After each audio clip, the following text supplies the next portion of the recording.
We are joined by Wakili WILLIS OTIENO, who is an advocate of the High Court, as well as the Deputy Party Leader of the Safina Party, and he joins us this morning. Good morning, Wakili. Good morning. How are you doing? Very well. How are you doing? Yeah, I'm okay, despite the circumstances. Despite the circumstances, I know it's quite something. Even as we get into this conversation this morning, we're asking questions around, where are we going? And in order to ask where we are going, we have to then ask where we've come from and where are we now? These are definitely questions that we need to ask.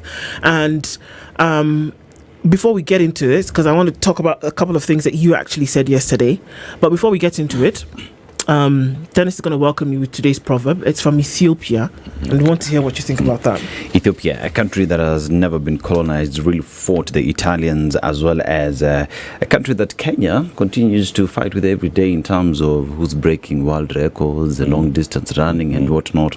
And also in coffee business, Kenyans say our coffee is best. Ethiopians say we are the home of coffee. Which one do you like best, Kenyan coffee or Ethiopian? Of course, Kenyan coffee. Kenyan coffee. Yes. Ethiopians are imitators. Yes. All right. Our proverb today: he who conceals his disease cannot expect to be cured. Of course, it requires of us to attend to whatever issue that is ailing you. If you don't speak about it, then there can be no solution. Just like now in Kenya today, we have a big problem that the legacy politicians think they can conceal. It cannot. That is why you are seeing the uprising of our young people. You must be able to address, come true and accept your reality. When you are sick, you are sick. You will not find a solution if you don't accept it. There you go. Yesterday was an interesting day. It was the 25th of June, and it commemorated a year since we saw the pivotal shifting anti-finance bill protests that took place and then morphed into quite a number of things, where there was a demand on accountability for better governance, for better leadership, to do things better. And so yesterday, we woke up to barricaded parliament, and we woke up to closed roads, and we woke up to a stopping of many things. And through the day, you said a number of things, Wakili. Amongst the first things that you said, a government that turns its guns, tear gas and cruelty on its own people, especially children, is not just illegitimate, it's a disgrace. No regime that wages war against the future can claim to have one. When you shoot at students, brutalize teens and criminalize dissent, you're looting the soul of the nation. Kenya belongs to the people, not to a club of power-drunk elites hiding behind uniforms and broken promises. You went on to say, when a regime needs tear gas, guns, water cannons and barbed wire to govern, it's no longer leading but clinging to power. The hallmark of tyranny is fear dressed in uniform. What a legacy indeed. This regime fears accountability. It fears the image of children running from tear gas more than the violence itself. You directed this at the president, and you said, if your leadership can't withstand live cameras, it has no legitimacy. Gagging the press won't stop the truth. It'll only expose your fear. And the last one I'll share, at least for now, you said, this regime is waging war against transparency because it has something to hide. These are a number of things that you said yesterday in light of the things that were happening. What guided that? And it tells you, look at it. First thing you wake up in the morning. And in the news, what you first see is the CS Interior inspecting barricade of parliament, setting up barbed wire everywhere, and they say the nation is secure. Sometimes you ask yourself when you wake up in the morning, which I do, what is the value add that I'm going to make in people's lives today? So when you go to barricade parliament with barbed wires, are you adding value to people's lives? When you go and inspect policemen that you've deployed and you've given them guns to do what? When Kenya's under at war, you've given a policeman a gun and a bullet. When the only news that information had been told, Kenyans are going to demonstrate peaceably and unarmed under Article 37. And your response is to give police guns and bullets. Then you go out early in the morning to inspect. What is the expectation? So it means for you, as you woke up in the morning, your expectation was to cause death. If you had told me that you had organized policemen in reflector jackets as to act as marshals to guide the demonstrators, I would say yes, you're adding value to their right to demonstrate. But you give them guns, what do you expect? So you are a killer squad. And your conduct throughout the day, you start ignoring court orders. The issue of now switching off media platforms. I mean, we've been here before. It's been litigated, and you have a court order. Article 34 of our Constitution is very explicit. It is one of the very few, I think the only one, that has a negative connotation on the state. It prohibits the state shall not interfere with the content of any broadcast media. Then, CA wakes up in the morning and they declare, we are stopping live coverage. What are you hiding? It should be free. Transparent, let everybody witness what is going on. If the protesters are committing criminal acts, let everybody witness it. Let witness the arrest. If the police are using live bullets in the demonstrations, let everybody witness it. Let it be documented. Let every Kenyan see the truth. But that person who hides wants to operate in the dark. It tells you that they have a criminal mind. What informs their engagement with the public is a criminal mind. And the intention is to commit acts of criminality. And that is what we are witnessing today. Almost 12 Kenyans dead just for exercising their right to peaceably and armed to protest. And they are not dead in the hands of civilians. We must always remember this. They are dead, and their death is caused by police bullets. Let's look at some of these even some of those shots. Yeah. Majority of them are to the head. So there was an intent to kill. It's an intention to kill. If you told me someone was shot, for example, in the leg, which you should not even do it anyway, that's not a shot to maim. That's a shot that is aimed to kill. The police who were shooting to kill. That is why most of those gunshots you are witnessing is the chest or the head. Let's look at some of those numbers, shall we? According to what's being reported across board, at least 9 people, in some cases reported as 11, reported deaths, 2 in Matu, 2 in Imali, 1 in Ongata Rongai, 1 in Embakasi, 1 in Juja, 1 in Kikuyu, 1 in Molo, 1 in Olkalau, 1 in Ngara, bringing that total to 11.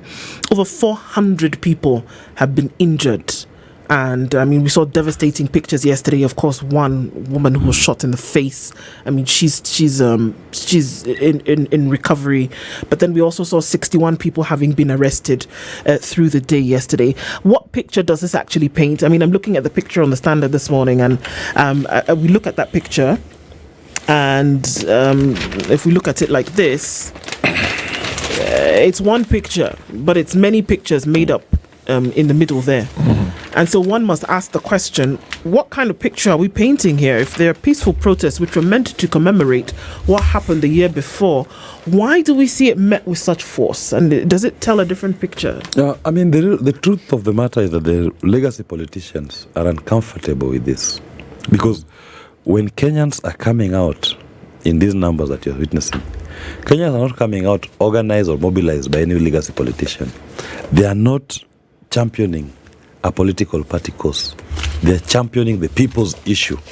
It is now about us. It's not about legacy politicians. That we are saying we are demonstrating because of this political party. We are demanding for accountability for the benefit of all Kenyans. This makes legacy politicians uncomfortable because these are new terrain. Normally they are used to dividing Kenyans along tribal lines. So Kabila hii na Kabila hii. Then you say, we are going to pit tribes against each other, we go to elections. This one now is different. This one now is about accountability. This is about good governance. This is about making the country to make sense to everybody. It's about the economy. Why do we have a situation where many of our qualified young people don't have jobs? Those who even had jobs are losing them. And yet the cost of living is increasing. It's a state of hopelessness. So this regime, and the Standard actually has captured it very well. This is a rogue regime. We are now dealing with a criminal state. They cannot claim to be our leaders because leadership is supposed to be a subtotal of the people.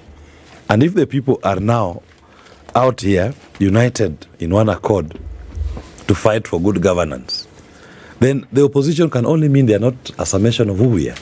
Wakili, you've talked about a rogue regime. You're talking about the opposition. On page 14 of the Standard, there's a story about MPs scattering for safety amid fear of a second visit by the Gen Zs. Yes. I'm just receiving pictures on my phone this morning. The CBD is coming to normal, but still that razor wire we saw yesterday is still around Parliament, day 2. So they're here to clear that whole space. And yesterday, they had a morning session which ordinarily was adjourned because of what was happening. It was supposed to be adjourned at 1 p.m., ended at 11:45, an hour and 15 minutes before time. And the presiding speaker was forced to defer the motions and bills to another sitting because of what was happening. And how they left Parliament, they immediately rose, and in the long convoys of parliamentary staff and MPs, they could be seen sneaking out of the premises through the 150 million tunnel. As it should tell you their thinking. In fact, they deserved what will have gotten to them. They deserve in the following way. When they sit there, and I ask this question, every day I ask myself this question, today I've woken up, am I adding value? So even those members of parliament should ask themselves, when they woke up in the morning and they went to the house, are they adding value to the lives of the people of Kenya? If they are not, look, even at their 150 million tunnel, they create a safe passage for themselves. Yeah.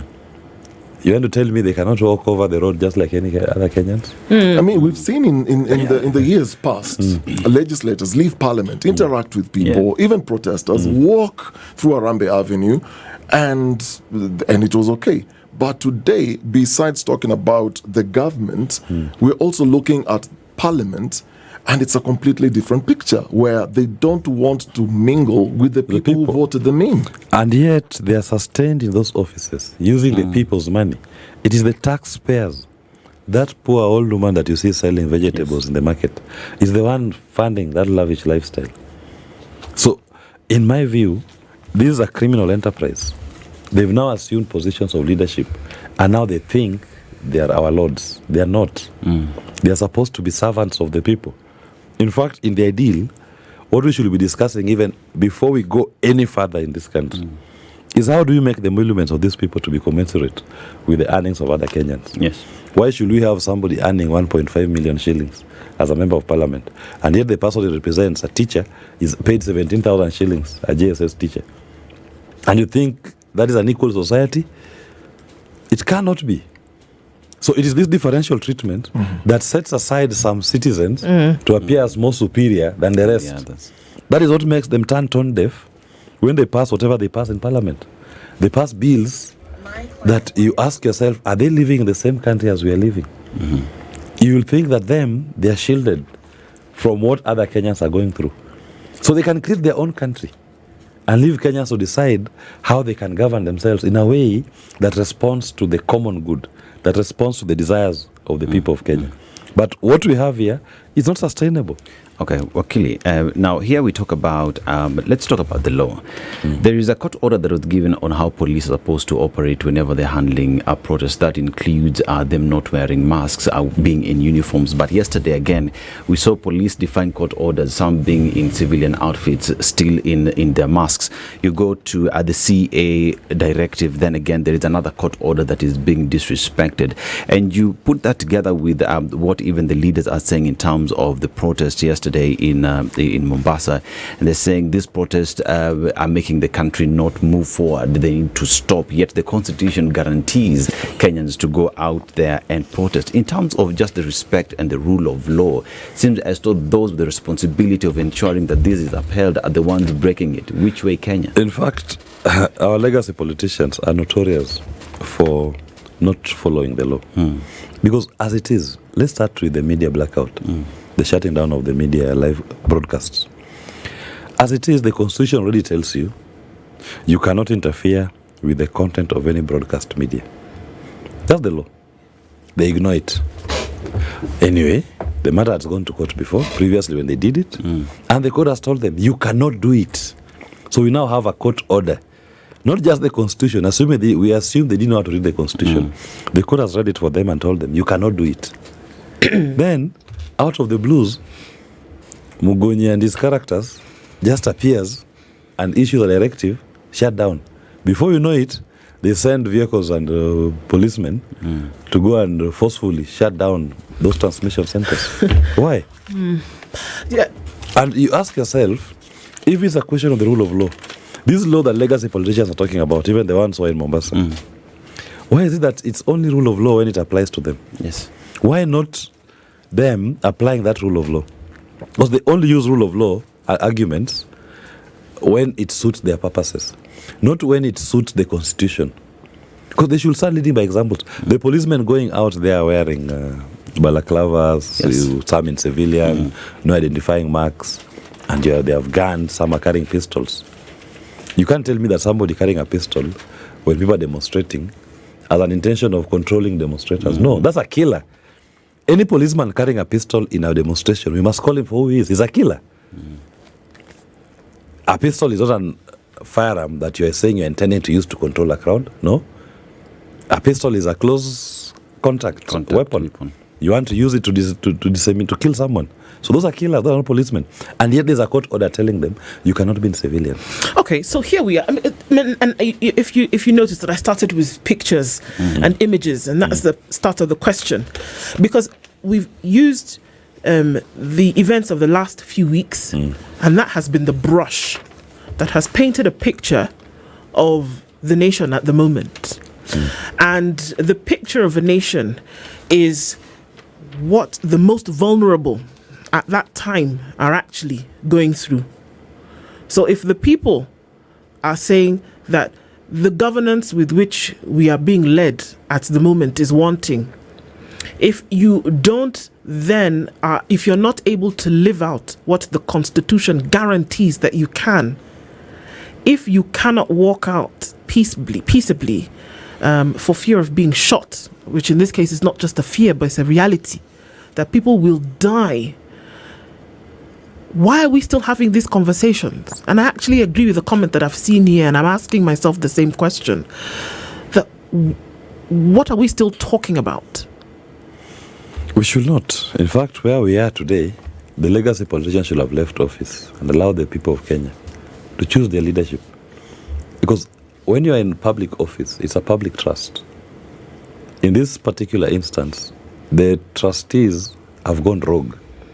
They are not acting in accordance with the public trust that they were bestowed upon. They are not acting in accordance with the Constitution. There's a big disconnect between the people and those legacy politicians. But they insist. They want to superimpose themselves on the people of Kenya. Because if you ask me, even let's say we're talking solutions, what should we be looking at today? We should be looking at William Ruto and his cohorts going back to the drawing board and asking, when did the rain start beating us? Why this big disconnect between us and the people? And the answer is very simple. Go to the Constitution, use as a measure of your conduct in the past even 2 months. Are we living in accordance with our Constitution? And just reclaim the space. Start doing your acts in accordance with what the Constitution provides. When you talk about people saying we are going for remembrance on that day, who said legacy politicians are exempt from remembrance? Yeah. Why did they have to go to Kilifi? Who said they couldn't even also say, okay, fine, as a nation, we are declaring a day of national remembrance. We are all congregating at Holy Family. We pray for our lost souls. And more importantly, the next step is to make sure it never happens again. We call for accountability for those who killed them, the policemen who used firearms to kill these our lost souls. Then third, we can talk compensation of to their families. Well, the Interior CS, just the other day, State House, when they had the Kenya Police FC, he said that they're having conversations and they want to engage the families of the ones who've lost their loved ones. And he also, by extension, said that the issue shouldn't be politicized and politicians should step aside and allow them to have direct contact with the families so that they can now have discussions on compensation. Dennis, yes, I've been in this country since 2007. And I witnessed the post-election violence. I've been in court with victims of post-election violence, the ones who suffered sexual assault, sexual violence. Some of them were forcefully circumcised. Women who were raped. We went to court in 2013, got our judgment in 2020. To date, the victims in petition 122 of 2013 have not been compensated to date. And they have a court order. These are people who are sexually violated, some forcefully circumcised, using blunt objects, broken bottles. They've not been compensated today. I was here in 2017 during the Mandamano after the Supreme Court, the elections of 2017. I was Raila's campaign manager. They were victims, including Baby Pendo. I'm in court today, challenging and demanding for the prosecution of the police commanders in Kisumu who are responsible for the deaths of 69 people. I was here when Azimio was doing the Aman Sufuria demonstrations. Almost 60 people again plus were killed. I was here last year when over 82 Kenyans were killed. I've been here for the last 1 year. Not a single conversation to discuss compensation. So when you hear legacy politicians like Murkomen talk the way they're talking, they're gaslighting you. Because nothing stops them. Nothing stops them today from saying, even those who you say you are still negotiating, those who have court orders, let's obey them. Let's compensate them. Then, nothing also stops you, because you have the database of all these people, victims, from saying, okay, this is the structured conversation we are having. This is what we are proposing as government to pay as compensation. You even pay before you start the conversation. The sign of goodwill. Yeah, you can say, as a sign of goodwill, we are giving out this much as we initiate the conversation. So that people can say that, indeed, for once, there is a genuine attempt to address our violations. But there's none. So if it is so clear that there is a total disregard to obeying court orders by this government, as a lawyer, because you've talked about all these victims from all those years up to now, the other day when Murkomen was speaking about compensation to last year's victims, what should happen next? You know, what I say, and I like it that the Kenyan people are now claiming their space. And because William Ruto by day is done, for your information. Him and the Kenyan people is done. My only invitation to the Kenyan people is that when we'll next be choosing the leadership, we must have a people's charter with them. That there are some things that we will call the irreducible minimums that administration, the people's administration, must attend to. And for me, number one on the people's charter will be the question of accountability and compensation. Because we are here where we are because of previous acts of legacy politicians to ignore. But Wakili, on that charter conversation, I have a problem with it. Yes. And my problem is, when the Kenya Kwanza government was coming into power, there was a conversation around them going around all counties. They did town hall meetings. Yes. They were signing off charters in their manifestos and all that. By the time they were coming up with now the final document, they were saying, we have listened to you, we've heard you, Kenya, this is our plan. And they actually called it the plan. The plan. And the bottom-up plan. And the people had these hopes and aspirations. They took over power. They said they found there was no money.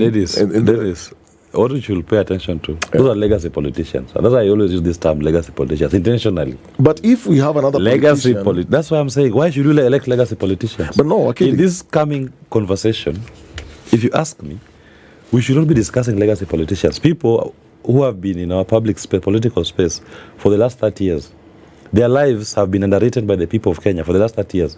There are Kenyans here who have never paid even a coin for petrol. Those are the legacy politicians. But what I'm saying, yes, don't use the parameters of legacy politicians to discuss the new Kenya that you want to come to birth. This new Kenya will be a Kenya about. Don't go to look for legacy politicians to sign a charter with, because you know what they are about. They are about lies, deceit. Choose amongst yourselves, Kenyans. Because we are many, we are 50 million. They are only less than 2,000.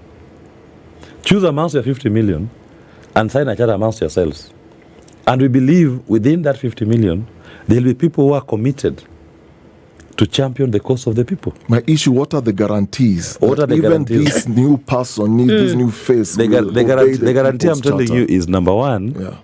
is don't choose from the legacy politicians, because Okay. their politics is informed by deceit. Because then there would be no guarantee. Is that what you're saying? Yeah, there's no guarantee with the legacy Yeah. politician. That's Yeah. all they know. Their DNA is about deceit.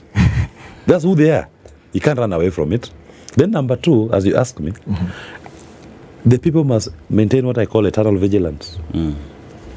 Eternal vigilance, that within the first 2 months or even the first month of an administration, if you see even any change in a comma in the charter, Get them out. get them out. We don't have to wait. Power is in the hands of the people. Advocate Wakili WILLIS OTIENO is with us in the studio today, coming out of a very dark day. Let's not forget that people died yesterday and that people are fighting for their lives in hospital right now. Some people haven't had the privilege of then being able to be taken to hospital, and some folks are actually fighting or nursing their wounds at home or in some kind of shelter. And this is all against the backdrop of what governance would look like. Conversations around this is where we are, and we can't often have a conversation about where we are going if we don't look at where we've come from and where we currently are. I mean, historically, it demands that we do that. So even if we are at the moment under this gloomy, position, especially because the cries of death and injury and destruction are very loud, and that's what paints the picture for this umbrella under which we are currently. And then we move to the point where we say that something needs to be done about this, that it cannot be the case where Kenyans have to die, whereby things have to be destroyed, whereby the fear is essentially what you smell when you wake up every day. It cannot be in a space whereby we are saying it is progressive and that there's leadership in place and that there's good governance. But then when we were going on the break, you said, you know what? The power belongs to the people to change. That's okay. And I think about my possessions and I think about my belongings. They are mine. And then I can do with them then as I wish. But then also that doesn't preclude somebody from then coming to take that thing from me that belongs to me. But what I do with it then is very important. So we say it all the time that the power belongs to the people, but are we actually using that thing that belongs to us for what we want to see? And how do we actually do that? Because essentially what you're saying is that the exercise of voting is how you use that power, no? Power belongs to the people. And our Constitution Article 1 is very clear. It's all sovereignty belongs to the people of Kenya and shall be exercised in accordance with the Constitution, either directly or indirectly. What you witness today on the streets are Kenyans exercising their direct sovereignty, allowed, permissible in the Constitution. Then there's the second limb of through democratically elected representatives. As it is, the ones who are last elected, they've lost the public trust. They've lost the legitimacy to continue governing because they are not leading in accordance with the social contract as captured in the Constitution. That is why the people are out on the streets, exercising their sovereignty directly and demanding for better. And for me, if you ask me, there's even nothing wrong if the people at some point says, no, you have to get out even before you finish your term. That is permissible in our Constitution. And even if it gets to election time, that's why I'm saying the Kenyan people must, in choosing a new leadership, be very clear that you even create what I call a spiritual document, the People's Charter. It's a bond that we don't even have to write it down, this People's Charter. It must be an understanding. It is so obvious, just like somebody says, it's obvious that a man or a woman will fall asleep at some point during the day. Within a 48-hour cycle, you will fall asleep. It is so obvious, or you'll eat something to stay alive. This should be something that a commitment that even to think of breaking it becomes impossible. A leadership that is elected based on a social consciousness of why they are elected. Does that These ones, I'm sorry, Wakili. Does that consciousness exist? it exists. If it and didn't exist, where does it exist? Because this is a thing that we often talk about other jurisdictions, right? And we use that use it as examples all the time. And we say, I mean, what's the one famous one that we had the other a couple of years ago? That there was that was a train crash, Greece, along those lines. Even before questions were asked, what happened, who was involved, did somebody not do their job, even before there was any kind of investigation or interrogation, the Minister for Transport did what? He resigned. He said, you know what, before anybody can even ask any question, I bear the ultimate responsibility here, and before anybody can ask a question, I'm going to step back so that we can actually see what happened, and then I can also that consciousness was very clear and it's very poignant, and we could see that this thing actually exists. That's not something you buy. That's not something that you sit in a class and somebody teaches you. It is innate. yes. So it seems as though we are saying here that there's a shop somewhere that you can go and buy this. I'm not saying that. I'm simply telling you, legacy politicians don't have it. Yeah, you know who doesn't have it. But the people who I see on the streets, the Kenyans that I see every day, coming together, not united by tribe, but united by a demand for a better country. They have that consciousness. It is only that our politics, for the longest time, almost 60 years, has been informed by legacy politicians. Who to whom, what is their consciousness? It is self-aggrandizement. It is not about the people, but about themselves. So, in this political moment, all I'm saying is that the people, when they will get to that point of donating their sovereignty back, they should not donate it to legacy politicians. They should donate it to those within themselves who share a similar consciousness. Those are the ones that can live true to what we are talking about. Wakili, these legacy politicians you keep referring to, and then I'll hand it over to Settle. The composition of these legacy politicians, from there was a time, there was a clamor to have new leadership, youthful leadership in this country, and the aspirations around that moved people then to vote in blocks to get in, for example, in parliament, very young politicians in parliament, in government spaces. Yet, years later, we look back, and I keep repeating this time and time again, the quality of conversations and debates even in parliament among the youthful ones that people had hopes on, the ones now who sit in government, look at the composition, average age of 50 and below. There's such a disappointment. What then guarantees that with these new faces we see on the streets, unajua, there's something Taikagwe said once when he was appointed to be the CS health docket during COVID. He said when he entered there, he was willing to work, but he was fighting cartels and he was fighting these forces. What guarantees these new faces that will take over from legacy politicians that they will not be swallowed up by these ghosts and these cartels? You know, that's true what you say. Yeah. But the young members of parliament you're talking about, most of them have also been captured by the legacy politicians. They are part of that system. There is no change in them. In fact, they are toddlers. They are children of the legacy politicians, politically speaking. That's the system that they reign into office. What I'm talking about is a complete, total wipeout. Fagia wote. Drain the swamp, Drain essentially. the swamp, yes. Fagia wote. These who've been part of this legacy politics, they must all go.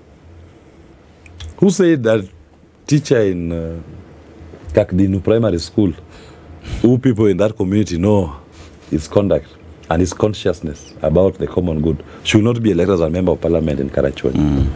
Why must it just be the same old faces every day? So it's about draining the swamp. We have 50 million. I've told they're less than 2,000.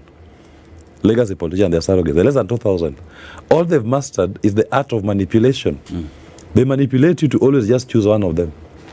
And the last example I always, my favorite, I normally give, in the last election, Raila and Ruto were presidential candidates. Martha and Gachagua were running mates. Kalonzo was previously running mate to Raila. Today, the presidential candidates on one side, the running mates on one side. And then you tell me that in between these two, you can achieve what we are talking about. You cannot. It is the same crop of leaders. So me, I'm simply saying it's about Fagia Water. Let all of them go. Let's now choose from within the rest of us, 50 million.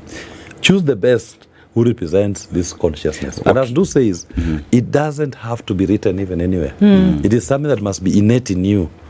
That I'm here to serve. I'm not here to be rewarded.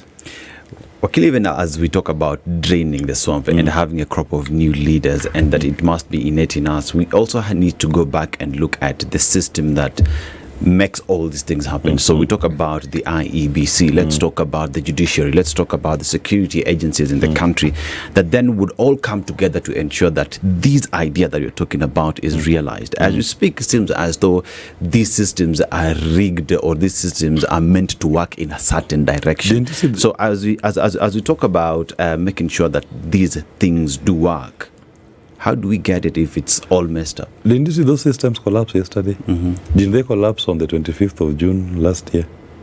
They collapsed again yesterday. When people in their numbers claim their space, united in one accord to speak and to champion only one cause, it's over for them. No system can withstand that kind of human emotion and demands. They cannot. Those systems that we're talking about, as part of the consequences of draining the swamp, even them, we are going to uphold them, overhaul all of them. When police, my favorite submission to the people of Kenya is one thing. Why should we not have civilian police oversight at every police station?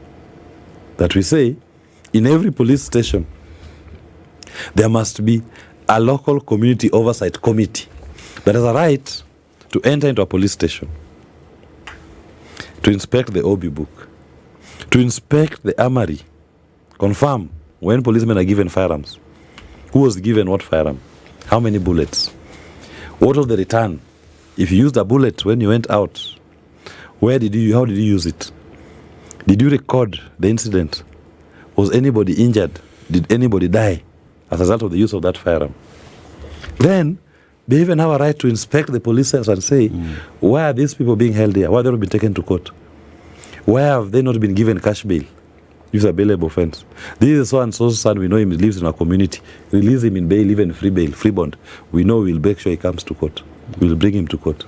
The community civilians taking control of their policing. And even the OCPD in charge of every police division.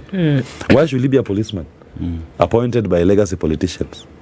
That OCPD, in my view, should be elected by the people in that division. Because now he's responsible, he's answerable to the people on how policing is done in his division. So that if you have an unmarked vehicle of men wearing balaclavas and civilian clothing shooting around at his citizens, they can go to him and ask him, what are you doing to us? Who are these men? Why have they not been apprehended? How are they operating within our police locality? That is what I say. It's about power in the hands of the people. So even these instruments of oppression, we must, in the fullness of time, hand them over to the people. As it is now, OCPD is here. If Ruto calls any of them, if the man was sitting, he will stand up and salute even on the phone. Why? Because he's beholden to a legacy politician. I hear what, it's... Because then my mind starts to work around the processes for this thing to happen. And that if truly the change that Kenya is seeking needs to happen whereby the swamp is drained, right? Because then it's said so many times until it's almost become cliche that you can't keep doing the same things over and over again in the same manner and expect that you'll have a different outcome, except for where the recipe is clear. If you want to bake a cake, you put together eggs, flour, sugar, whatever. You put it in the oven, put it in for a period of time, you will get a cake. Except for when it's formulaic and it's dependent on that recipe, you get the thing. But aren't we kind of looking at the same thing here? If you have individuals then who make up units into communities, if they have this innate conscience working to ensure that they have good governance, you put it together, you put it in the oven, you bring out individuals who will then be able to govern properly. That's the kind of formula that we need here.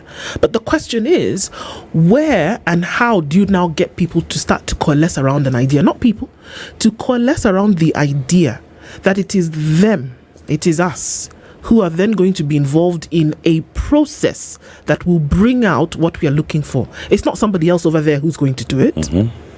It is not somebody from another country who will then come and tell you this is the way in which you should go. But it requires people to be involved. Are we at that place? Have we gotten to the point where people are going to say, well, we can't depend on anybody to do it for us. We have to do it for ourselves? I do believe we are there. I do believe we are. That is why yesterday you witnessed a congregation of Kenyans in Nairobi, in numbers never seen in the history of the earth, united in one accord, not to champion a political cause, but to champion a people's agenda, that we want accountability and we want good governance. That's all they were asking. And not even mobilized by any legacy politician. Self-mobilized. When you see people in those numbers coming out on their own, you cannot even say that there was a Raila Odinga somewhere who was saying, tunaenda maandamano. No. It was people consciously saying, we are going to do this. And the numbers you saw in the streets have never been seen in Nairobi in the history of the earth. What mobilized them? If not what I'm calling the self-consciousness of innately all those young people, and even the old who joined them, were not on the streets because they were being pushed by a political agenda. No. It was about a self-consciousness to demand for a better country, accountability and good governance. And they did it in numbers beyond what legacy politicians, even Raila Odinga in his best times, when he was the king of the streets, he never got those kind of numbers. If you drain the swamp, Willis, because a lot of the things that we're talking about are systemic, aren't they? Look across board. When you want to talk about, what we see happening in the police, even with the reforms that took place and the report that we saw from Chief Justice Emeritus David Maraga, that these things are systemic, that it's almost as though there's an unwritten rule, a chain of command that you must follow once you get into the system for which you will operate. When you get into certain ministries, there's a reason why, for example, the Ministry of Health is called Mafia House. It's a systemic way of doing things that for years people have known. It doesn't matter. Even if you come here tomorrow, Willis, this is the thing and that's how it's going to happen. It doesn't matter where you go. This kind of system we see of rot is so deeply embedded that I have to ask the question, and these are the things that then display in the frustration that people feel that take them to the streets, because it's not working here, it's not working here, it's not working here. That idea of impunity is everywhere. So if we say we drain the swamp, does it then take away this systemized impunity that is currently the bane of the existence of Kenya today? Does it take that away? It does. And let me put it this way. You must first understand what even makes those systems to thrive. Those systems thrive in the sense that the people have totally donated their sovereignty, and now they are going to run to the legacy politicians. In my proposal, I'm simply saying, when we are going to donate power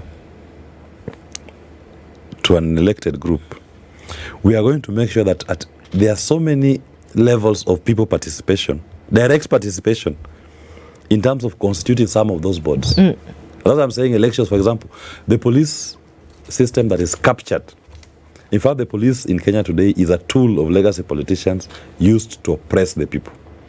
That's its main objective. That's why you walk into a police station, the police sees you as an enemy. Unataka nini? Mbona uko kuja jana? Toka, niko busy, rudi siku nyingine. You are like an enemy. You understand? Now, we must break that system of police oppression. And how do we do it? I'm saying, let civilians elect their local committee from within their own community. So Dennis Okari, where he lives, he goes there and they have a meeting at their local police station as a community. They elect Dennis Okari and others to become a committee in charge of that police. They are the ones administratively in charge of the police station. Like the American system where we have sheriffs. The sheriff system, how it works. You are answerable to the people. The policemen will be hired the usual way, but in terms of administrative control and oversight, is in the hands of the local community. That is when now you enhance, you break those chains you're talking about. So that if tomorrow somebody goes to a police station and a police officer asks them, unataka nini? He knows, I have my local representative who oversights this policeman who is talking to me rudely. They are able to call him and ask him, why are you talking to our civilians like that? Exactly. That's not your duty. In fact, you're supposed to salute your civilian when you see him. When you see him, because Yes. you're He's working your for boss. him, essentially. It's to serve him. I'd like us to interrogate this conversation just a little bit more, and that you're here, I think we'll take advantage of that. So stay on just a little bit longer, shall we, Willis? Wakili Willis Otieno is our guest this hour, and we've been looking at, all of this that we've been seeing happening over the last years. And then it seems as though the push and pull for better governance and leadership then is getting tighter, and that the voices are getting louder in terms of what is being asked for. When we look at policy decisions being made, when we look at all things that we talk about benchmarking and we talk about appointments and things like that, are we saying that in the current dispensation that all of those things don't matter if you don't have the right people who then are doing the job?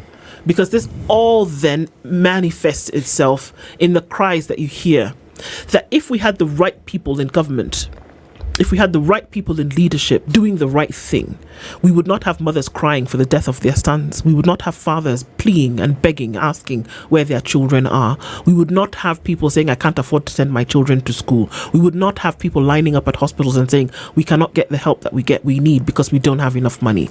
Would we say that this change that people are asking for, and I just segue just a little bit because I saw two young women yesterday on the in the middle of the street, and they said, you know what, we don't have, took my mother to hospital, I don't have the money to treat her, and what they're asking for I can't pay. That's why I'm in the street today. That's what I'm asking for. That's what I'm asking for. That's the help that I'm asking for. So are we saying that if you drain the swamp, Willis, as you had said before, and that you then put in the person who is leading by example in a school, or the person who is leading by example in their community, put that person in a position of leadership, will we start to see the diminishing of these issues? The most important thing that we must look out for is the intent. What is the underlying intent in every decision that is being made? In every action. What we have today in Kenya is a governance system whose intent is self-aggrandizement. That's the unspoken rule, the unspoken word. It's not about service. What I'm raising is that we need to have within leadership and public space people whose intent is informed by a desire for the common good. Because that now informs even that little decision that you're making. You know that whatever I'm doing, how does it contribute to the common good? Not how does it contribute to me aggrandizing wealth for myself. What we have is a system where people wake up in the morning and all they're thinking about is how can I accumulate, how can I cut corners to make a quick buck for myself, not to contribute to the common good. That is the major difference. So that as we drain the swamp, the drained swamp must be replaced by a national social consciousness that whatever you are going to do, you are doing it for the common good. What are the values that inform our existence, our interactions with the fellow citizens? If there is no value system, then forget about it. Today, we don't have any value system in this country. In fact, the value system is now emerging using the young people led demonstrations. That's why now we are talking about the values of human life, the values of humanity, so to speak. But previously, our values have been all about, I just need to get myself into a public space, and I use it as an opportunity to accumulate for myself. Let's talk about those legacy politicians for a minute and now go and think the future. Let's assume we're in agreement that we need to drain the swamp. How do we do that? It's through an election. Now, when you talk about an election here, there's a conversation when it should actually be held. 2027. You have the argument it should actually be before 2027. The Constitution, not me. The Constitution says it should not be 2027. Well, when we talk about elections, we have the head of state, who's President William Ruto, saying, look, I'm not going to hand over power to people who are just screaming one term. They have no solutions to Kenyans. Doesn't work like that. You have his foot soldiers who have time and time again, in not so many words said, look, we can't just have a president sitting in 5 years and you think you can just eject him. We have tools and means to make sure that he actually goes beyond the 5 years, or even we change the constitution. We say, you know what, he's going to rule for another 20 years. Yeah. Those undertones that he's not going to let go that easily. But constitutionally, we look at numbers. Do you think in 2027 or even before the elections, it will be easy constitutionally to get him out? Because the streets may not work for now, as we see. There are channels to get a president out legally. But when you talk about numbers, galvanizing around voting blocks, what do you see? What's your reading? Let me start by saying this. I'm one person who believes in the act of the impossible. And I will never say that the streets cannot be a way of removing him. It is a way, and it remains a way. Time will tell. But let me say this. Number one, William Ruto does not need to hand over power. He can stay with it. In our constitution, in our laws, we don't have handing over power. We have assumption of office of the president-elect. He assumes office. This is not a monarchy.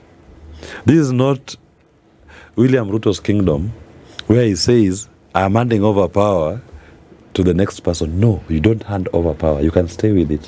What we have, this is a democracy, a republic. Once the people have donated their sovereignty to the person they've elected, that person assumes office. So what we have is assumption of office, not handing over of power. But if in his mind he thinks that it's him who will hand over power, I'm sorry. The next elected person will assume office. As he's protesting, as he's shouting, as he's making all the manner of noises that he wants to make. It is right to make the noises. But the person will assume office as president. So we should not even pay attention to his talk about handing over power. There is no room for handing over power here. What we have is the person assuming office. Number two, I want to say this. Forget about William Ruto. Even if you look at the legacy politics, way of doing politics and elections, in terms of votes, that man needs 8 million votes. The person who will be elected president next in Kenya will need 8 million votes. Assuming that, you know, the number of people who registered to vote are certain, or people who actually voted. We are talking of a register of 22 million votes, registered voters. And I'm being very conservative. Yes. And I'm saying, give or take, your voter turnout of 16 million. Remember, the voter register is 22 million as today. I'm just saying you need a minimum of 8 million. And I'm taking into account that maybe some people have died, some people are not going to turn out to vote, some people are offering essential services, they can't appear at the registration centers. So I've put them at around 6 million. So he needs, the person who's going to be elected will need a minimum 8 million votes. Tell me in this country, where will William Ruto get 8 million votes? And I want to tell you this. You know, Moi, legacy politician, Moi used to win and be elected president by only 33% of the votes. Look at what Moi had. That time, the vote was based on simple majority. First past the post, you are elected president.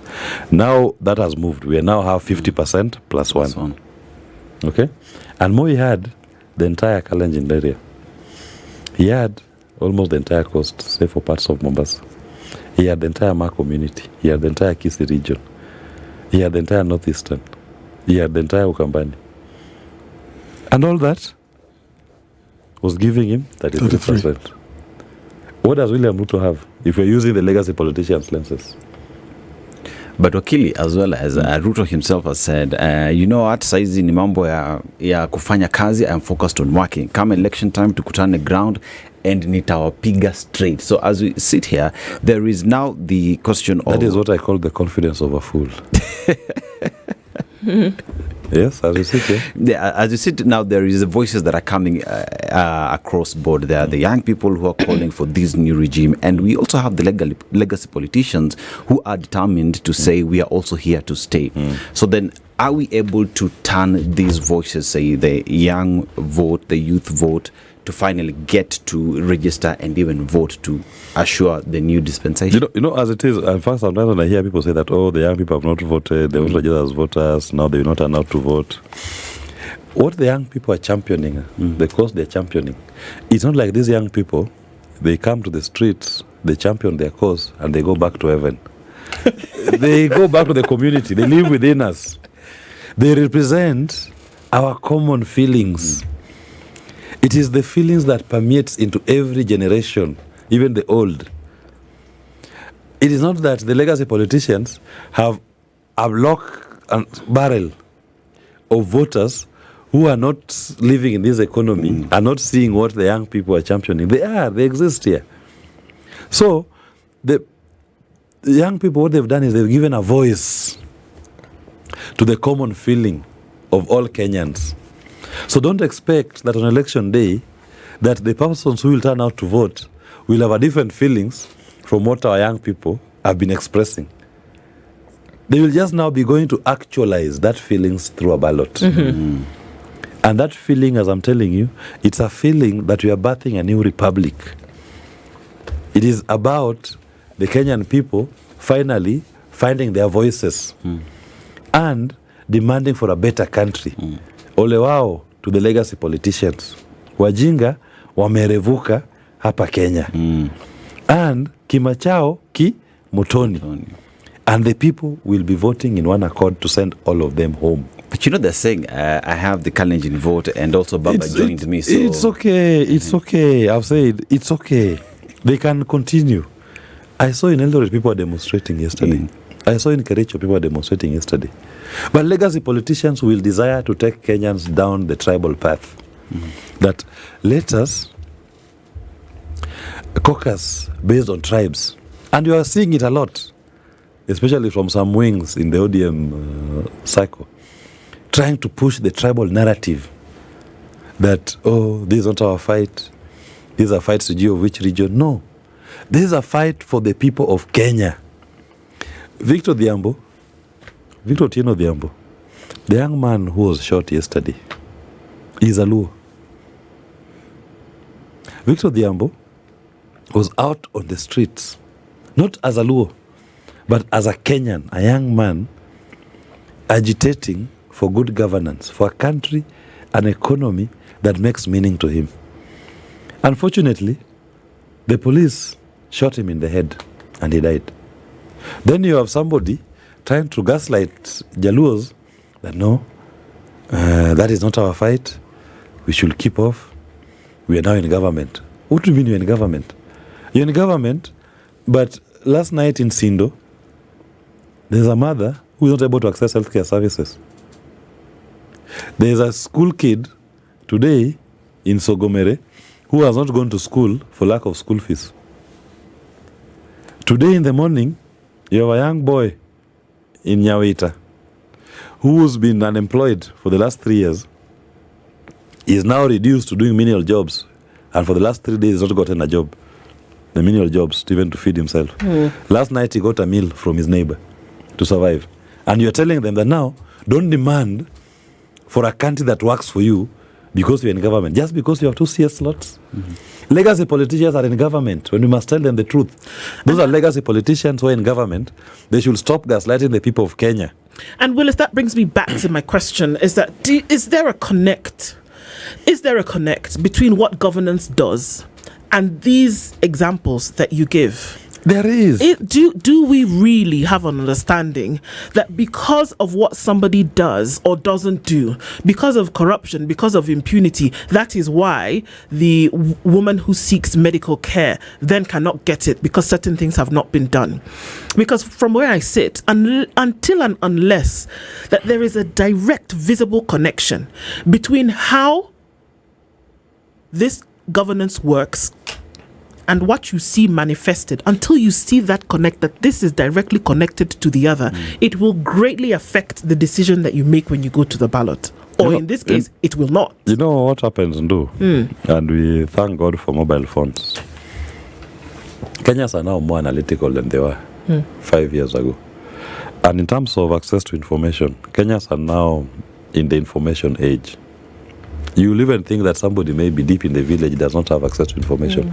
They have. Just with a phone, that person is able to participate actively in what the young man in Nairobi is participating in. Just on the click of a button. So there is a connect. And Kenyans are now being more aware. They are breaking down what is the cause of their problems. And they understand these governance challenges they are facing. And the role of political leadership in making the situation worse or better for them. When you talk about that lady who's not gone to hospital last night from Sindo, she knows it's because of shift share. Why? She was told, you must pay yearly. Her assessed contribution was 1,030 per month. Now she's been told she must pay the whole amount, 10,000, almost 900, before she can be treated.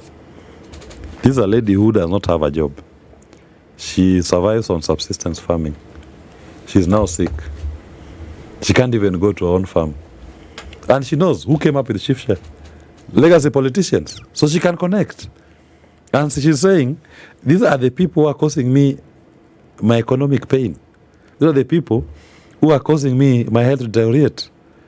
Whereas before, at NHIF, I could pay 300 shillings and get some basic comfort. Now, you expect me to pay 10,000 shillings up front to access healthcare services. I don't have it. What do I do? How do we turn the conversation? With all carefulness here, how do we turn the conversation from plainly, the president must go, to a full direct understanding of him going and somebody else coming in, right, to lead, means that the people are directly involved in their own governance. That this person that you have lent your power to then be able to lead over time and to ensure that certain things work, that you're going to be vested every day. How do we turn it from this isn't working and this person must go to bringing in somebody new and now understanding fully that we're not just going to allow it to be business as usual, that you must actually be vested in an everyday kind of governance, essentially working out your governance with fear and trembling daily. In problem solving, there are different phases. Phase one is identifying the problem. The phase we are in is phase one. The Kenyan people have identified the problem to be legacy politicians, at the moment led by William Ruto. So we've identified the problem. So you break down the math. The math is the problem. Now start working on the solution. So phase two will be about the Kenyan people now interrogating that solution. What kind of leader do we want? Previously, Raila Odinga for the longest time has been what I can say the face of championing social change. A role that he has played over a long period of time. But today, he's not even seen as the one leading the conversation of the people of Kenya. He's not. The people are doing it on their own. And even the other politicians on that side, none of them is emerging as the rallying point for this conversation. So it tells you the minds of the people is still not yet in that phase of saying this is our leader. They are still doing the question of identifying the problem and assigning it a role and a face. And that face is William Ruto. So the problem must be removed. Then we'll go to the next phase, which is the solution. The solution will be, we rejected the legacy politicians because of ABCD. The solution must aspire to the following. And the leader will emerge naturally. Because you've now known what the problem is, you know what you don't want, and you know what you want going forward. If it was that Kenyans are just doing it for Ruto must go, as that's the only solution. By now, you will have seen carelessly anybody becoming the leader of the movement. Kenyans will have picked anything other than Ruto. But they have not. Everybody is still being looked at from a distance. So even the ones who've tried to propel themselves to lead, No one has accepted that. So I guess what I'm looking for is what's to guarantee, not even from the point of leadership, that this new person from whoever it will be, I'm not even from that point of leadership, but what's to guarantee that the people of Kenya then now, with whoever comes in, will be vested in making sure that this governance is lived out day to day. And I'm giving the example of this country, small country in the northwestern part of Europe, Switzerland, whereby they live this out daily. You cannot build a road in a neighborhood in Switzerland without the people being involved. Because number one, their money is going to be spent. They understand to a T this thing of having delegated their power to somebody who sits in a position of representation. But just because we voted for you doesn't mean we're going to leave you to now start running the thing as though it was your own, shop. That they've understood. This thing that we're talking about is innate in the leadership, it's innate in the people, whereby there's going to be responsibility, there's going to be proper management, there's going to be accountability. It is something that we haven't practiced. And I don't know that if it is it's a traditional African thing whereby we say, okay, so there's a leader over there, and because they're a leader, whether it's by birth or whether it is by appointment, that they can continue doing their thing over there, and we reserve the right to complain when something hasn't gone right. Now, if we are saying that times are changing, that we've seen things in a manner in which we've never seen them before, what is to guarantee that this shift for leadership is also going to be a shift in the minds of people, whereby you hold a leader responsible at whatever level from minute to minute? Do we have the bandwidth for that, or are we still split between that and bread and butter issues? I have faith that we have the bandwidth for that, and I say that because of this. We have rightfully identified the problem. We now know what the problem is. Trust the same people who, unmobilized, come out in their numbers to champion for a cause. When the time comes to identify that leader who they desire, they will equally apply the same parameters that were used in removing this last one on how to choose the next one. And there will be eternal vigilance. The Kenyan people have tested power in their hands. They're not going back. In the run-up to yesterday, there were people who felt that maybe it will be a low turnout. People have lost interest. Many times people have been discussing pundits that are called on media saying how the Gen Z revolution, the spirit has died, it has waned. It has not. It is something that we tested power. The Kenyan people tested power, the power in their hands. It will never die. And going forward, the template will be, if the people just even smell a whiff that you're going outside the social contract, they'll be on your neck. And I assure you, no leader wants to see people on the streets agitating or baying for his blood. As a politician, you'll want to see people on the streets celebrating your successes, not demanding for your resignation. Don't think that William Nyamweya sits today that he's happy at the police operation yesterday. He's not. Because he knows, as those guns were being shot, those tear gas guns were being shot, I'm sure somebody was telling him, and he was asking how far are the gunshots from the vicinity. Can you hear them?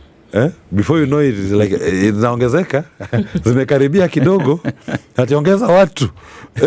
He's a human being. He's not an immortal. He responds to our human emotions. So I'm sure if he had more and more gunshots or tear gas canisters flying, he was wondering that, are they anywhere closer to the State House? Are they coming for me? At the end of the day, you realize that even those guns can only protect you for this long. You are human, and you want to be safe. So also that new person, he must. You know what you've said is just an indicator that even the leadership that we have right now know exactly where we are and where the country is at, and that all there is trying to have a big chest and say, I can control this. But even while at it, one would ask, if the country is saying something, why not just fix it? Or is it just that the legacy politicians have no other way of playing good politics because they have a certain script? You know, number one, for the legacy politicians, this is the hard work. They are used to the old easy work, the easy way out, which is, I pit my tribe against another tribe. We do tribal arithmetics. That's the easy work. And the rewards are that the people who are donating their sovereignty to me, I will run the nation without reference to them. Because the intent that informed my ascendance into office is not to serve, but to self-accumulate, to aggrandize for myself. That's the easy work. So now, you're telling them do the hard work. Have you seen today any minister, any CS wake up at 5 a.m. to go to Kenyatta Hospital to make sure that there's enough supplies for the patients in Kenyatta? No, but None. we saw that But yesterday, we saw a CS wake up early in the morning to go to Parliament to inspect barbed wires. Why can't you see the CS of health wake up early in the morning today, 5 a.m., to go and check if Kenyatta National Hospital is working? If Bagadi District, if they've replaced the radiology machine that is denying many people from... That is the hard work, because that is done every day. They don't want to do the hard work. That man wants to be sleeping. Yesterday, the inspection at Parliament was just to try to scare Kenyans, a show of force, so you don't agitate for what is rightfully yours in the Constitution. But if it was about hard work, we will be seeing CSS waking up at 5 a.m. in the morning. One waking up at Kakamega or this referral hospital, checking on if Kenyans are getting quality care services. Another one will be waking up deep inside Lake Victoria to check to make sure that our fishermen are landing their fishes at the beach, and there's a refrigerator that they can store their fish, doesn't go bad, and they're getting good prices for their produce. Another one will be waking up early in the morning to make sure that the school kids going to school have teachers who are well remunerated waiting for them to receive them in school. You get? But that is the hard work, because that is everyday work. That must be done every day to make it make sense. They don't want to do that. Okay, let's, all these issues we're discussing, come the next election, get rid of the legacy politicians, drain the swamp, get new, fresh leaders. The issue that we'll still circle back to is the issue of economy. And there's so many economic pain points in this country. And the rallying call for yesterday's anniversary, if we go to last year, was skirting around the finance bill. These young people were looking at the economics of this country, and like you're saying, we can't afford meals, we can't afford to pay for hospitals, we can't afford fees, we don't have jobs. It still goes back to the issues of the economy. Now, I'm looking at the latest IMF debt, the most recent data, which is from May this year, just last month, and African countries with the highest debt to IMF. Number one is Egypt. Number two is Kenya. The next country, if we talk about the Eastern African region, Ethiopia is number 7. Tanzania is number 10. But Kenya is number 2 among the highest countries with debt to IMF. This is just IMF only. We're not talking about the other debts, consolidating all that. Now, if we talk about the issue of taking over now from this, when this government came into power, they said they inherited empty coffers. So the next government that will take over, if we have the next government taking over, will still go back to this issue of the economy. All these issues we're discussing here can't find solutions if we can't fix the economy. How do you suggest? How do you suggest we can go about it? The problem of the country today, as a Safina Party, we are very clear. Our problem is debt. You are paying 70% of your revenue goes to debt finance. So out of every 100 Kenya shillings that the Kenyan people pay as tax, 70 shillings goes to debt finance. And our case is, you are not going to make progress without looking at this debt that you are paying for. Is it legal? Is it odious? And if it is illegal, why should we pay for it? That is what I say. These legacy politicians cannot open the debt books. Why? Because they know it. They borrowed money in the names of the people of Kenya. The money never landed in Kenya. What landed in Kenya is the obligation to pay. Now they have to keep back to the Kenyan people every year with the new finance bills to increase their taxes, charges, and levies, to charge them more, to pay for debts which never landed in Kenya, didn't finance any single project. As we are very clear, you will not make any single progress as a country before you deal with the debt problem. And you deal with it this way. Open up that debt book register. Let's know where we are. Yeah. Once you open that register, ask who gave out this money. Because we have been told we are 11 trillion in debt. Where is this project worth 11 trillion in Kenya today? Yes. So you gave us money. What were you financing? What project were you financing? None. We are not paying. You gave us money. Where is the parliamentary approval for this debt? Not there. We are not paying. That's an illegal debt. So you gave money to other people in the name of the people of Kenya. The Kenyan people cannot be the sovereign that banks that debt. But Wakili, you can't say we can't pay this debt or for what you refer to as illegal debt. It's an obligation between government, not individuals. No. Dennis, so let me explain. Let me finish my question first. So this is an elected government. It's transacting business on behalf of the country, whether illegal or not. Now, in this case, we open the debt books and we say, and we audit, what did you do with this money? So if we find out of the 11 trillion, maybe 5 just got lost somewhere, you still have obligations to pay these debts Dennis, to these international lenders. let me explain to you, Dennis. Yes. We are a republic. This is the Republic of Kenya, not the Kingdom of Kenya. A kingdom is run on the whims of the king. A republic, on the other hand, is run on the whims of its constitution and laws.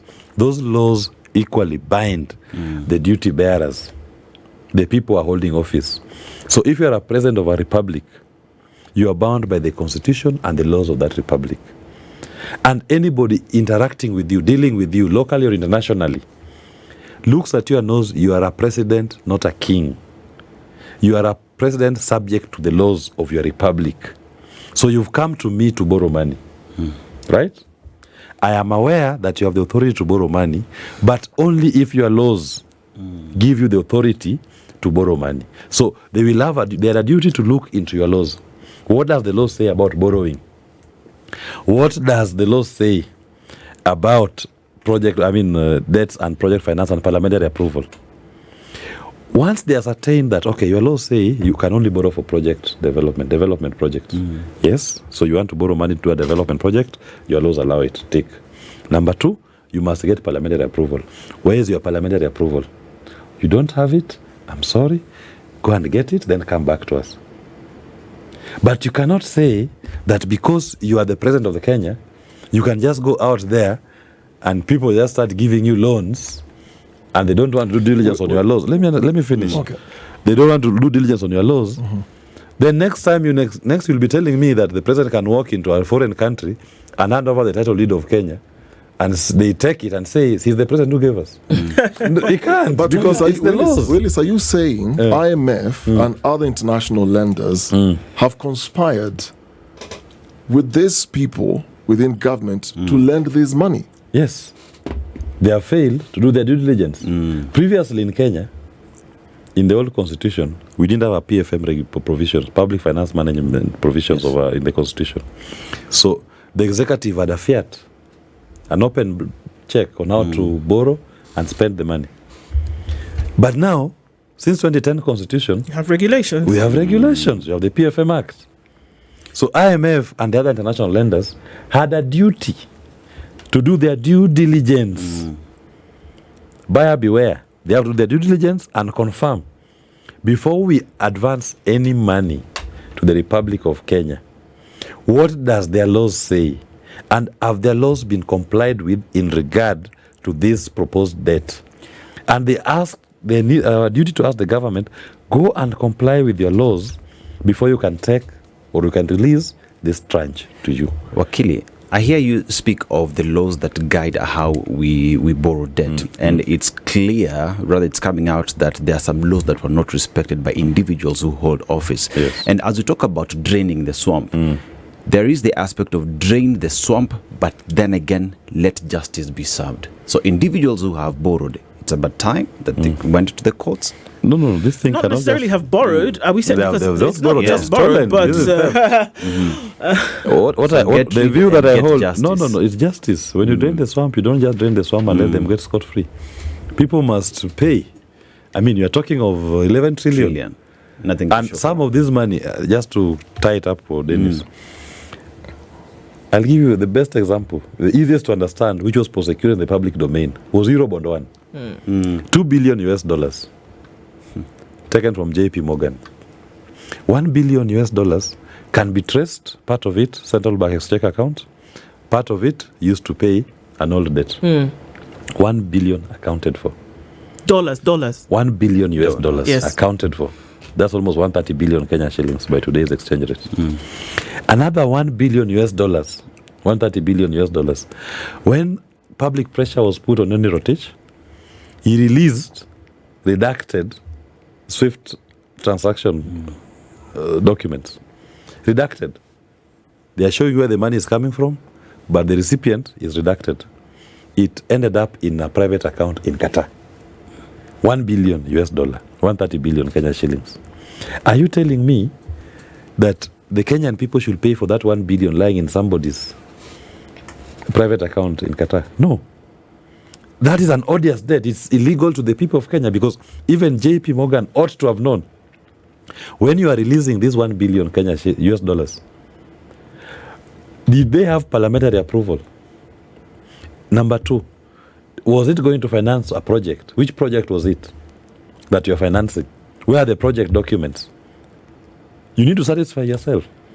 But you cannot just say that because it was the president or it was the CS Treasury or the accountant general who walked into your offices and says, here I am, my appointment letter. You just give them money and you expect the Kenyan people to go and underwrite that illegal debt. No. That debt cannot be paid by the people of Kenya. And it is those debts, this is just one of them. You go through the book, you'll find many of such debts that will give people, once you isolate the odious debts, the obligation to pay debt will give the Kenyan people a breather once it is stopped. Why? This financial year, this coming financial year, we are going to be paying 2.2 trillion Kenya shillings in debt finance. This year, our collections were around 2.3 trillion. The entire amount is The entire amount, just debt revenue, only. tax revenue, 2.3 trillion this year. Next year, based on the projections, we are paying 2.2 trillion debts. What are you telling me? The largest expenditure item of your books is debt finance. That is why the government has to come to you every day to increase your taxes, charges, and levies. Because they have no breather. All the collections they are making from the existing taxes, they are using it to pay debt. So if we declare this debt odious, then you have no appetite to increase taxes for the people of Kenya. Who would do that? Because it's clear. I mean, Willis, you know, and I hear you, some of the things that we say that need to be done. But then who would do that? And then where would it sit? Because when we talk about odious debt, it is clear. We know what the law says, very clear. Because again, and somebody asked, how do we go then from talking about Mandamano and talking about bad governance, then here we're talking about debt, and it's all in the same book. It is all related, right? That we see some of the behavior, and that is what essentially has led to some of the problems that we see today. That if for every 100 shillings that you had, if you were not spending 70 shillings of it paying debt, then you would have a little bit more wiggle room to deal with these issues that we are talking about that are putting people in the streets in the first place, right? So we can make that comparison. But now when we talk about odious debt, we know the tenets upon which Kenya can borrow. It is in the constitution. You can borrow for development, or you can borrow in the short term to fill a budget windfall. Yes. I mean a shortfall. You can do liquidity issues. Yes. And the cash flow period we're talking about is not more than 90 days, three months. We know this. So if Kenya borrowed $2 billion, and you know we say $2 billion like it's just two. No, actually, when you put it in Kenya shillings, it's 130. It's $260 billion. I mean billion shillings. It's a lot of money. I dare say that if you put 200 billion shillings into the economy today, you would feel it. You would see it. We would be able to look back and see where 200 billion shillings had been spent. But there's a gaping hole next to that number because you cannot see what it was used for. So constitutionally, it is very clear that certain things can happen as a result of that. We know. The controller of budget will tell us that this didn't happen. The Auditor General will come and do the report after and tell us it's very clear that we see these gaping holes, it didn't happen. But then nobody really does anything about that, do they? Nobody really does anything about it. No. And so here we are saying that these money should be declared as odious debt and that Kenyans ought to refuse paying for it. But how, Willis? First and foremost, you ask who is the duty bearer. It's the legacy politicians today. But they're there. They're the ones paying it. So when we drain the swamp, the new duty bearers have a responsibility not to pay it. Should they be jailed? They should jail the ones who took these illegal debts. And even assets should be frozen and recovered. The banks that facilitated these things, they must explain to the people of Kenya what they are financing. Why did they send money to people's private accounts and expect the Kenyan people to underwrite them? No. We demand for accountability in a way that achieves what I call the common good. Without it, we are wasting time. And without looking at the debt book, we'll be demonstrating here every single day until Jesus comes back. What is strangling this nation economically is the illegal debts which have been taken by the Ururuto regime, from Uru's time to now Ruto's time. Those illegal debts is what is sinking this nation. You are not able to pay it. Because of the huge debt payment programs, you are now starving funds of other essential services to the people of Kenya. You are not able to expand the economy. That is why the state of joblessness. That's why now you come with the shift share and you make it very onerous. You want the people to bear the burden of meeting their healthcare costs at a full cost, as if government is a businessman. Government is an essential service provider, not a businessman. That's why university funding model. You are transferring the burden of payment back to the parent. Government cannot subsidize university education. Why? Government's money is tied up in paying odious debt. So all these failures are as a result of the odious debt, the legal debts that were taken or that are still being taken. Wakili, we had a rallying call a few years back. It was Kibaki Tosha. Then we moved to another political euphoria where it was hustlers versus dynasties. Yeah. What do you see as the rallying call for this next election cycle? 1, 2, for the incoming government, assuming that we'll have a new government, what, in terms of an itemized list, should be the top 5 priorities, for example? Because we look at each incoming government, they will obviously set the agenda. They are going back and drawing the inspiration from their manifestos and their promises during the campaign trails. But we know right now those manifestos anyway mean nothing. But if you are to look at areas of priorities, top 5 for a new president that will be coming in, assuming there will be a new president. And I'm drawing this in comparison to what we saw in the US, for example, when Donald Trump took over power. He went into a frenzy with executive orders to undo a lot of the things that were in the previous administration. What, then, in your case, will you suggest to undo in this country? The first top priority, in my view, number 1 should be accountability. Accountability. Accountability, number 1. You start from accountability. Why are we here? Policemen who've been killing Kenyans must be called to account. The commanders responsible for the units that have been killing Kenyans, maiming them, disappearing them, they must be in court. Because we must, off the table, you must set a template for the new administration.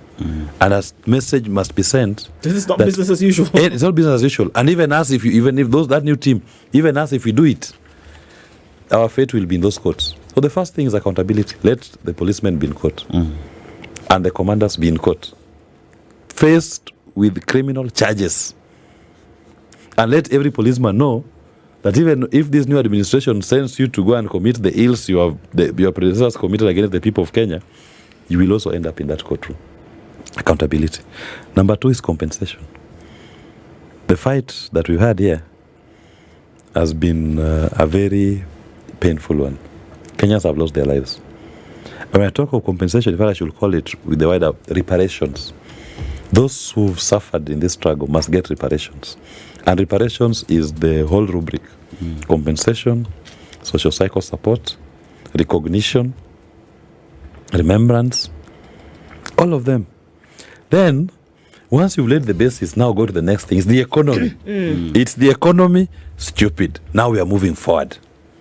As James Carville used to put it, it's the economy. How do we revive this economy? And number one, on dealing with the economy, is the debt question. You are not going to make any measures on the economy without attending to the debt monster. At first instance, you must relieve the Kenyan the burden of paying 70 shillings out of every 100 towards debt finance. Once you give him that relief, these 70 shillings that you've saved out of every 100 from not paying for the odious debt, you are going to apply to other social programs.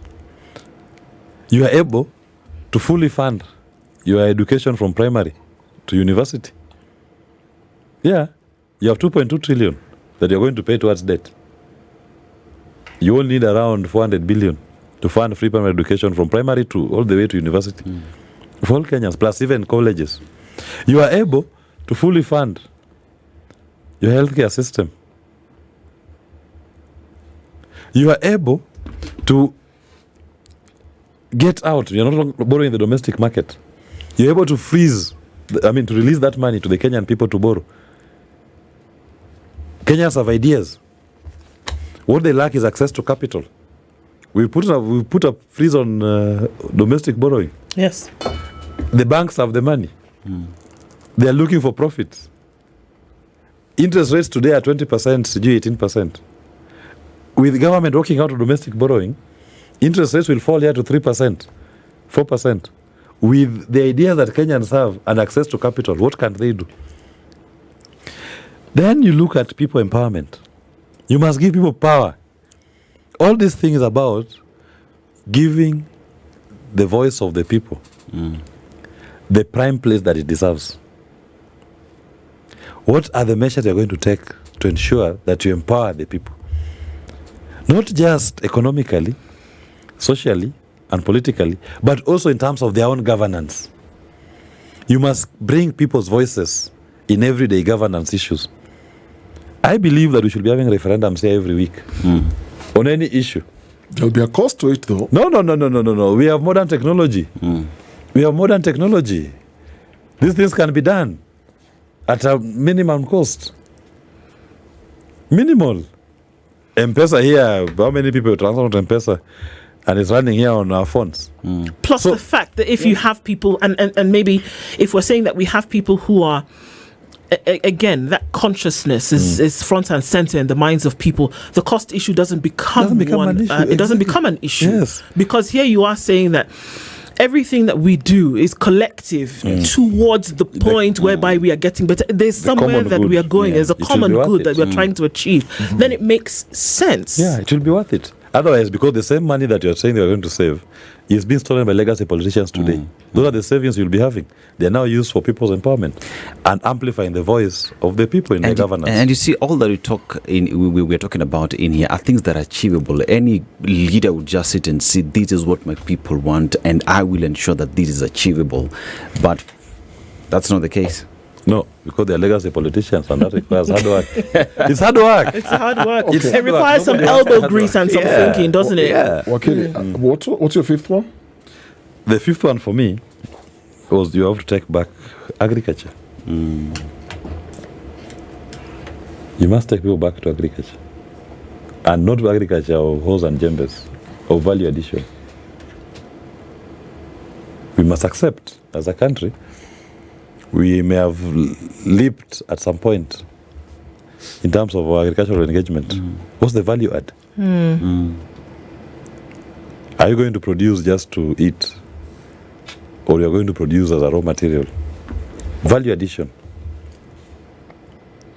Those are the key things that for me I will pay attention. When you're talking about people empowerment, what I didn't hear you talk about, which is a very big concern currently, is empowering institutions. So we have a current conversation around, for example, IPOA and its independence. So assuming that you've moved from accountability, which was justice, compensation still under justice, then we move to economy. When now you have institutions that are independent, empowered, how do you seal the loopholes that we see? Because when we come into the budgets, there's always the question of underfunding. and weakening these independent institutions. And we have so many. And like we say, the law is very clear, the constitution is clear. We've got good documents in this country, but we don't actually see the results that they produce. When I talk of people empowerment, I actually have in mind that even those institutions, are they working to serve the people of Kenya? They should be. Let me ask you today, whose interests are they serving? Look at our Supreme Court, for example. Is it serving the people of Kenya? If you look at it, when I'm talking about bringing people into the public discourse to be involved, I believe even in our Supreme Court should not just be those 7 judges. We should be having a jury of eminent scholars sitting there. Yeah. On the question of facts, it is eminent scholars nominated by identified groups to give a verdict on the questions of facts. Then the judges can only speak on the law. Because we have a Supreme Court that seems to be doing things their own way. And who say they want to know the law better than everybody else? They know laws and facts, even what they don't know. I'm talking about these institutions. We are going to bring people in them to oversight them. Police stations. Who say that policeman is the one who knows about policing better than the community where security is being enhanced? Yeah. The community must be in every police station as a local committee elected by the people to oversight that police station. The OCPD, in whose region wooded goons are deployed to kill the civilians, must be elected by the people in that locality. So, Dennis, for me, when I'm talking about people empowerment, I don't even want to look at institutions as they exist today, because we know what those institutions have done to the people of There's Kenya. got to Look be at an overhaul. Yeah. So the only way to bring people, to bring and strengthen those institutions is to bring people oversight. And I am very clear, for example, Supreme Court of Kenya. What is special about those 7 people? That they think they know better than all of us. We must have a juror sitting with the Supreme Court, questioning on the questions of facts. We have eminent scholars nominated by identified people bodies. We can say LSK, ISPAC, can say engineers, whatever it is, to address and to give the verdict on the questions of fact. Then the judges can only speak on the questions of law, applying the facts which are agreed on. Otherwise, we are held hostage here by 7 judges who think they're demigods. They're not. It's got to be a people-centric power to the people, and it's got to be a people-centric governance. And these are the conversations that we have to make these things known. Willis, we want to thank you for giving us your time this morning and for championing this conversation. It's necessary that we do. I keep saying we don't leave it and end it here, because it must continue. But thank you for being part of keeping it going. And it's a let's see, but we must all be involved in it. Asante sana. Advocate of the High Court, Wakili Willis OTIENO, has been our guest this hour. Good morning. This is the Situation Room, the only way to start your day.